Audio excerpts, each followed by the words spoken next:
For many kids, pornography turns from a casual interest to an addictive, obsessive. The largest sex and porn addiction clinic in the country says it is now treating morgue workers who watch up to 14 hours of porn a day.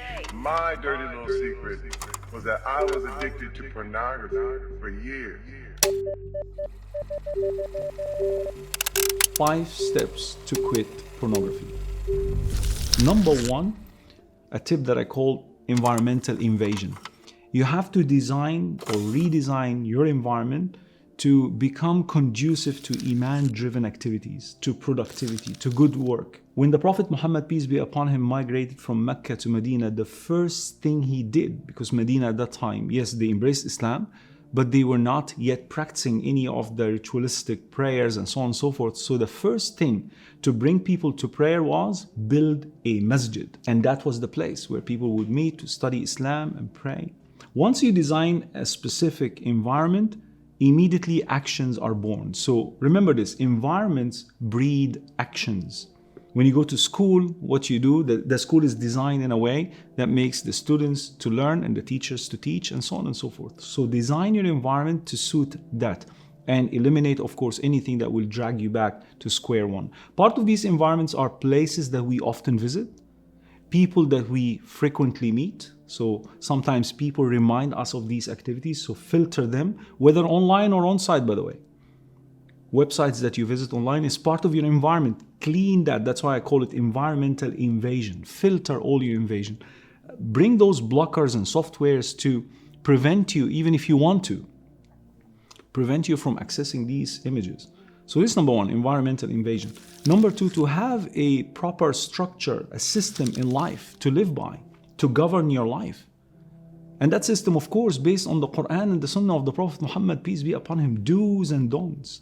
Places that you should never visit, because every time you go there, it's a trigger for you, whether shopping centers or any place for that matter. And that, again, I remind you, including places online, websites that you know might drag you back to square one. So have a structure. I always talk to brothers and sisters about this, and I ask them to write down a list of actions that they should do and execute right now that will bring them a step closer to sobriety, and actions that they should quit right now. Like what? Like leaving your cell phones out of the bedroom, all internet devices. Make policies, clear policies regarding internet usage, because these are the tools that always bring you to haram. Number 3, having a support system. People, genuine people in your life who you will confess to them your problem and ask them to help you.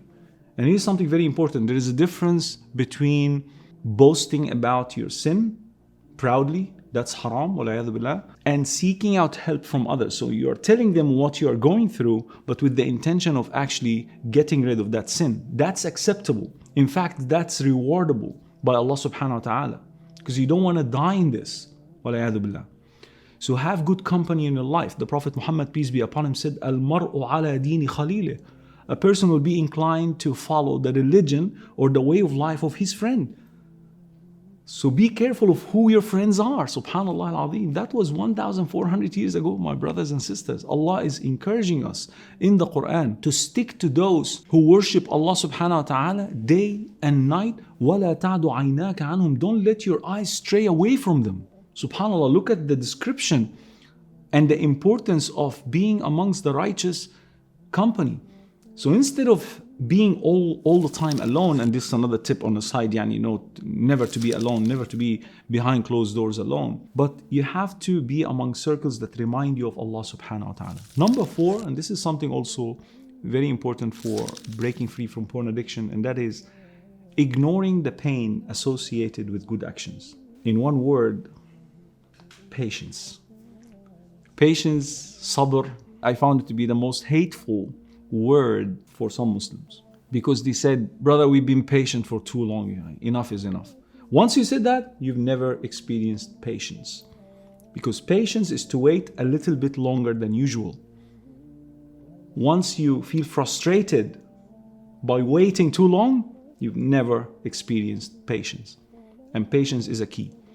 So any good action requires effort, and any effort is annoying. Ask the athletes.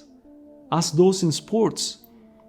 They don't like really training much. They like the game.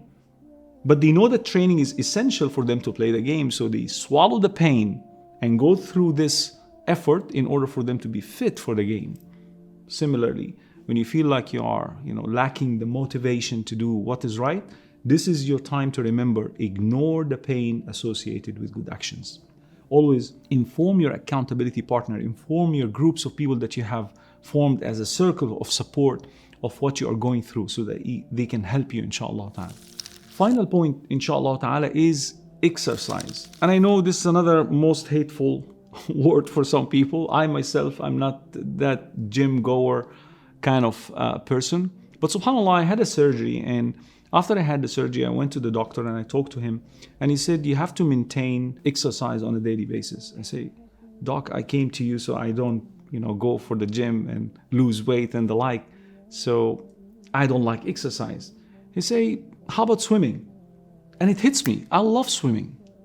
I love being in the water. And I told him, is this considered to be like exercise? He said, yeah. Any mode of exercise, any movement will release those same hormones that are produced when you watch pornography. So the chances for you, if you maintain a healthy lifestyle with exercise, jogging around, jumping up and down, anything that produce those hormones are very beneficial during the journey of recovery from porn addiction. So always maintain that. And of course, you have to ask your physician what is suitable for you. If you have any medical condition, it's always wise to go back to your doctors, inshallah. So these are the most beautiful experiences you can gain as a result of quitting pornography.